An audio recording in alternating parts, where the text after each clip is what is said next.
say that we are all fully vaccinated and have gotten tested in the past week, so we are safe to be sitting together and in close proximity. Today, we will be discussing the possible effects of river flooding on soil parameters and tree growth along an urban river by Crestwood High School in Dearborn Heights, Michigan. Our research takes place on a floodplain in Dearborn Heights, Michigan, inside of Edwards Hines Drive.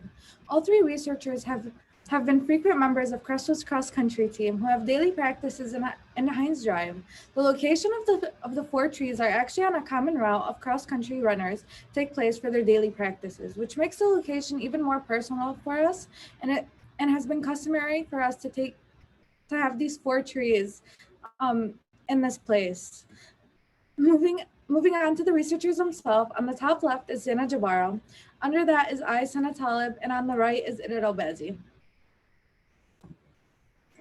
To begin with a little bit about us in general, we are all extremely engaged seniors at Crestwood High School, with not only being involved in the cross-country team, which encouraged us to investigate our local community. While the data shows how important trees really are, we've all experienced their effects, specifically with temperature, as well as we all run cross-country and track. We run from temperatures ranging up to 90 degrees in weather. When we're running in an open field, having trees in the middle of the course as a way to cool down or a place to sit while we aren't running to ensure we still have the energy throughout the day to make us realize the importance. Zena Jabara and I myself, Idit Albazi, have both been active members in the GLOBE program since our sophomore year in 2018. Zena began her engagement in the GLOBE program with initial research on tree placement affecting local buildings centered around trees on Crestwood's campus. I, Idit Albazi, however, my first year was engaged in atmospheric parameters and examined surface temperatures during a polar vortex. I later, during my second and third year of GLOBE, have moved my background of surface temperatures to combine with Zena's studies of trees. This will be Sana Talib's first year in the GLOBE program. As we've all been in the same friend group and we're engaged in the same sports, Sana simultaneously heard Zena and I speak about the GLOBE investigations and was extremely interested, in which we all agreed it would be beneficial and exciting to have her join our group. Since the three of us are extremely acquainted with Hines Drive, we decided to make it all the more personal by giving the trees their own names. And due to the fact that when we began our collecting data, the leaves had fallen, it became hard to identify the species. The largest tree we identified was named Max, the second nearest to the bridge was named Bridget, the third nearest to a picnic table was named Tucker, and the smallest was named Stumpy. This created a new level of understanding and companionship between the researchers and the environment itself.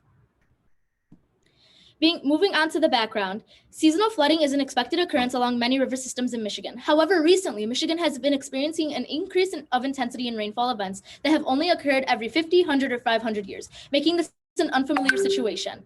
Majority of the Rouge River watershed has become paved over and is now impermeable, which was developed for housing and other industries. Due to the lessening of permeable surfaces, a great deal of runoff during storm events does wind up in the Rouge River. Now, if you take a look to your right, this is summer flooding that took place in the summer of 2020 along the road that parallels the middle branch of the Rouge River. This was near the location of where the soil samples and the tree observations were made. Large storm events can often overwhelm local sewage plants. Due to this, raw sewage and rainwater had to be directly discharged into Rouge River in the past.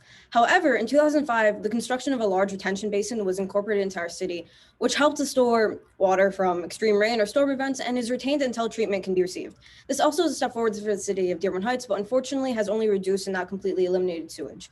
Our city has combined sanitary and storm sewers in Dearborn Heights, which means that the water runoff during heavy precipitation events will combine with the water that is flushed from our toilets before making its way to our local sewage plant.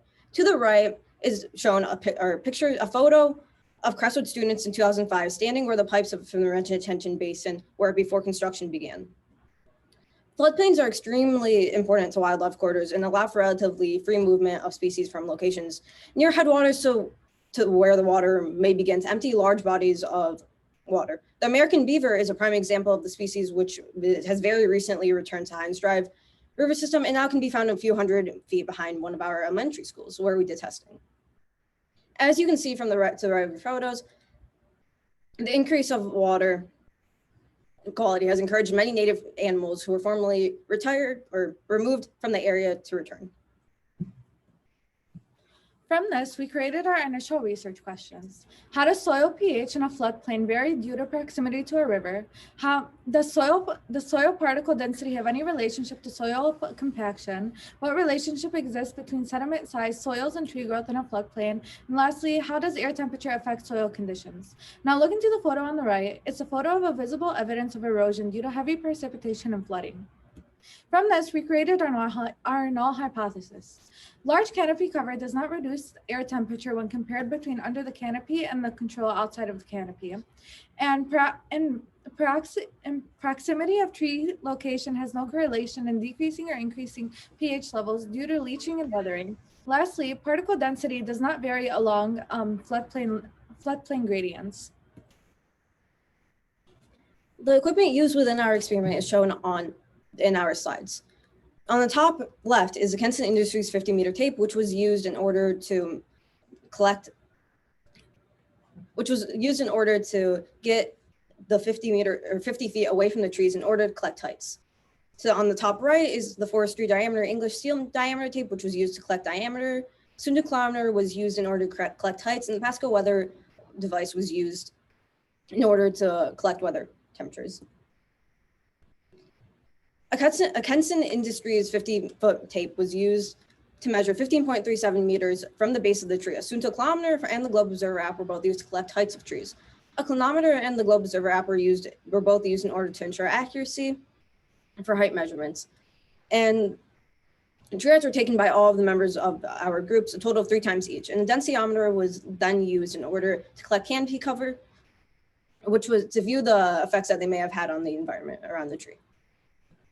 Now, being able to go through all of that, we can now discuss our results. Looking at table 1, it is shown that canopy size is effective when being compared to under canopy air temperatures and air temperatures taken outside of the canopy, which we also named the control. The visualization and heat reduction is physically noticeable within the graph, as tree 4 had the largest percent of canopy cover with about 83.5%, while also having the largest difference in temperature of canopy versus control with a difference of approximately 7.3 degrees Celsius. Due to floodwater on 8/21 when examining table 2, examining tree 4, with not only being the tree with the closest proximity to the Rouge River and the lowest elevation, it was also heavily affected by visible leaching of the soil. The pH read at 6.2, which may have been lower due to acidification. However, on 8/25, the pH read at 7.2 due to a possible decrease in weathering and leaching. So therefore, we cannot solidify a solid conclusion on soil pH without further examination and testing. This also refers to table 3 as well, since it is trial 2 of it. Similar to the figure before, most pH readings throughout stayed consistent and matched along trial number 1. Therefore, we were able to establish a directly proportional form that the higher water elevation causes pH to decrease due to possible acidification, which can alter soil to be alkaline and vice versa. Moving on to table 4, within the figure, tree 3 has the lowest particle density with the exceptions of 820. Noted that it was a rainy day. While other trees present an average particle density, which may likely correlate with moderate soil porosity and soil compaction. However, tree 3 having unusually low particle density does alter the soil, which may cause a decrease in porosity and compaction. In table 5, each soil particle density was less than 1 degree in difference compared to trial number 1 for particle density tests. Therefore, the conclusion is deemed the same. Now, moving on to the discussion, for our null hypothesis, our first null hypothesis was rejected as large canopy does in fact reduce air temperatures when being compared to the control. However, for pH levels and particle density, our data suggests that we can possibly reject our null hypotheses. But due to our limitations, that cannot be fully concluded since we weren't able to repeat our laboratory tests multiple times.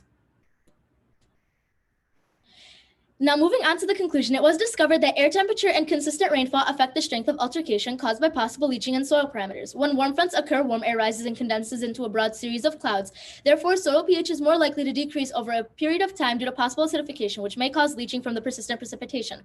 Although in dry periods of time, since leaching is to be less intense, it may cause soil pH to be neutral, which was concluded in our research. However, due to not being fully educated on all soil parameters, the data collected and examined for particle density is to be taken as an estimate rather than a precise scientific conclusion. The location of the trees under the canopy and outside the canopy, also known as the control.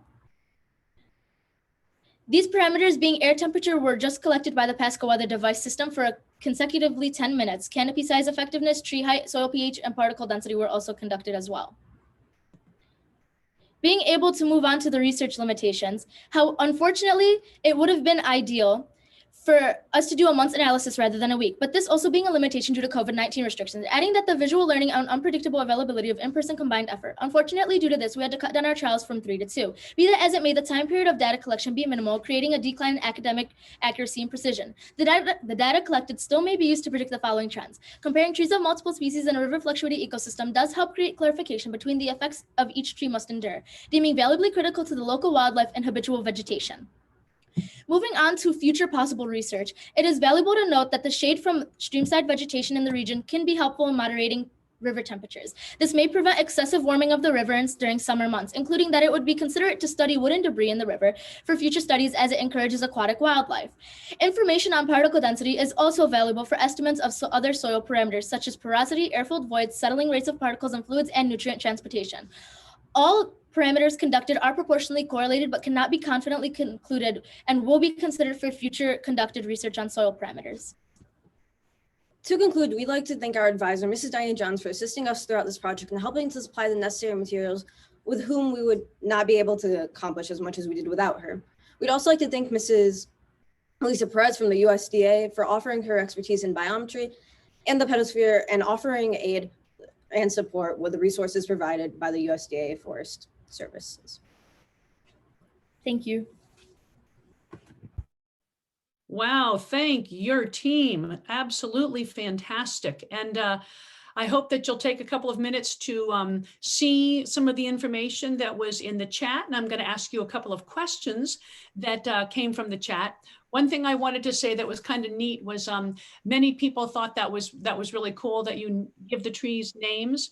And I was happy to hear that too, because I also name the trees in my yard. And it's just kind of, I know what species and genus they are, but it is just kind of an extra nice thing to be able to do.